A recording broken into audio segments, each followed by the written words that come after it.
Mais ce que je voudrais dire aujourd'hui et qui est très important, le couloir terrestre m'a fait peur. J'ai été à Zégua, à la frontière, j'ai été à Eremakono, j'ai été à Kouri et j'ai été à Sona. Et je peux vous dire que ces frontières, elles sont poreuses. Nous avons vu énormément de personnes qui rentraient avec un dispositif bien sûr en place, mais pas très fort. À peu près 1500 personnes rentrent tous les jours par ces voies.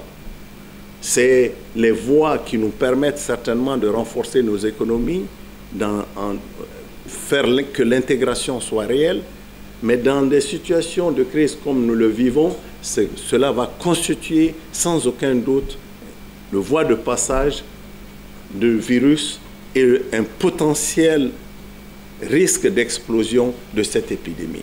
Le coronavirus est, moi je dirais, sans aucune hésitation, c'est certainement la pire des crises sanitaires depuis la grippe espagnole que nous avons connue en 1918, qui a tué 50 millions de personnes.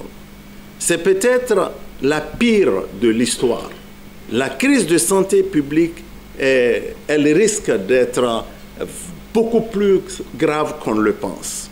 Ce virus se propage malheureusement, silencieusement et rapidement. Le président vient de le dire. Les symptômes peuvent se développer sans qu'un individu ne le sache. Il ne faut pas qu'on se méprenne. La situation peut être très grave. Nous avons aujourd'hui certainement 170 cas qui ont été testés et qui sont négatifs. Mais cela ne veut pas dire, comme je viens de vous le dire, que le virus n'existe pas parmi nous. Donc il faut se préparer. Il ne faut pas prendre ça à la légère. Moi je vous le dis, ce virus est mortel, comme vous l'avez vu. Le coronavirus tue.